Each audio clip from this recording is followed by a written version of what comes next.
Amelia Stone was the type of woman who made headlines wherever she went. A self-made millionaire, she owned fashion houses across the city, wore diamonds worth fortunes, and lived in a mansion too large for one person. But beneath the luxury, her life was cold and hollow. Her parents had passed away years ago.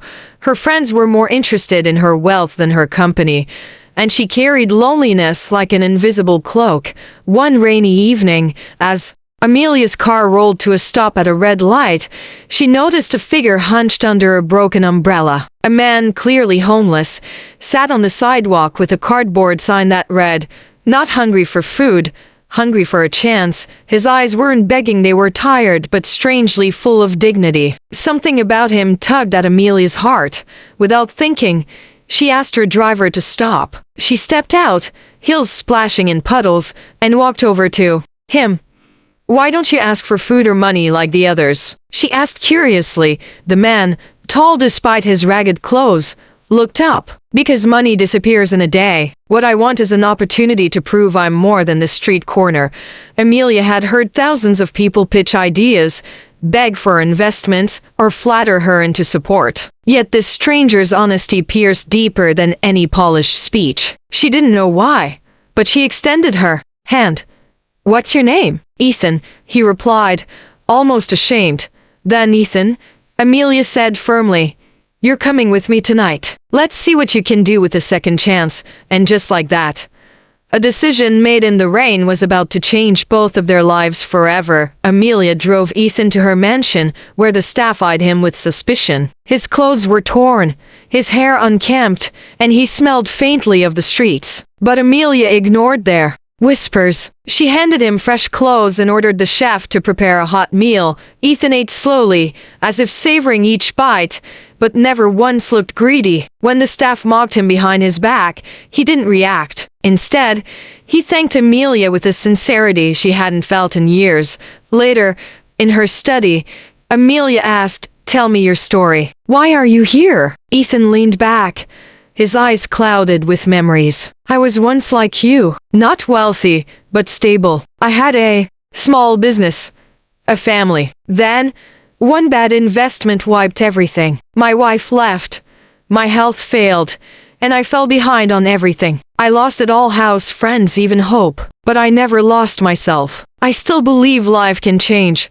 His words struck Amelia deeply. For all her millions, she too had lost pieces of her self-trust, love, happiness. Suddenly, the gulf between them didn't feel so wide.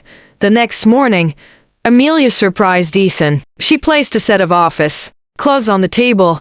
"I'm giving you a job at my company. No charity, no favors. Earn it." Ethan's eyes watered. "I won't waste this chance." For the first time in years, Amelia felt excitement not from business, but from watching someone rise again. She didn't know it yet, but Ethan's presence was about to awaken something her money never could. At first, Amelia's executives ridiculed her decision to hire a homeless man. But Ethan arrived early, stayed late, and worked harder than anyone else. He started in the mailroom, but his sharp ideas and calm leadership didn't go unnoticed. Within weeks, he suggested changes that increased efficiency in ways Amelia's top managers hadn't thought of. One day, Amelia overheard employees laughing at Ethan's past. Before she could intervene, Ethan calmly told them, "You can laugh at me for who I was, or work with me for who I am becoming. Your choice." His dignity silenced the room. That night, Amelia invited him to dinner. Over candlelight, not as boss and employee, but as two souls, she listened to him talk about life. Ethan didn't flatter her or treat her like a millionaire. He spoke honestly, and Amelia realized she hadn't had a genuine conversation in years. "You're different," she admitted. Ethan smiled. "So are you. Most people walk past me. You stopped."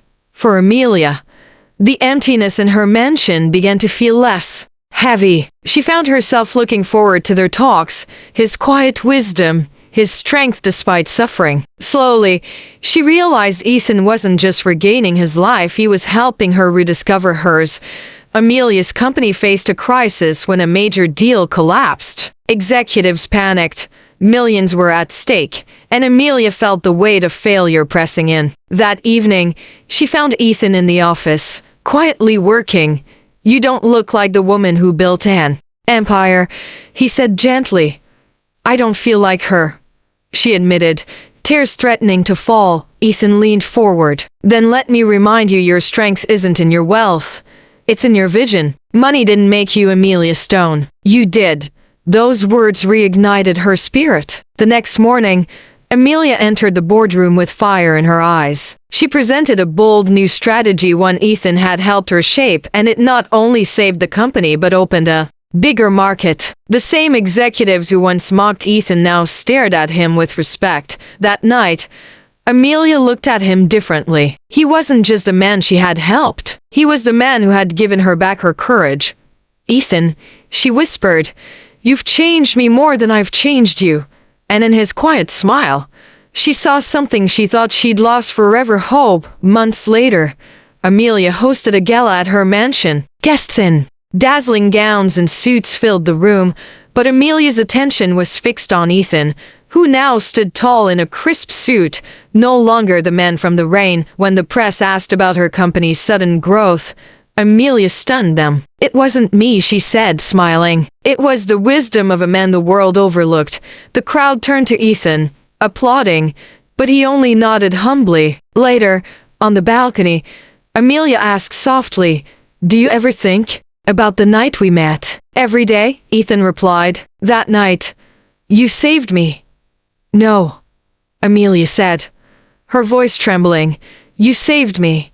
In that moment, Amelia realized the truth. Her millions had built walls, but Ethan had broken them. He had given her something money could never buy: connection, meaning, and love. Hand in hand, they looked out at the city lights. The world saw a millionaire and a former homeless man, but they knew the truth, had saved each other, and from that night forward, neither of them was ever alone again.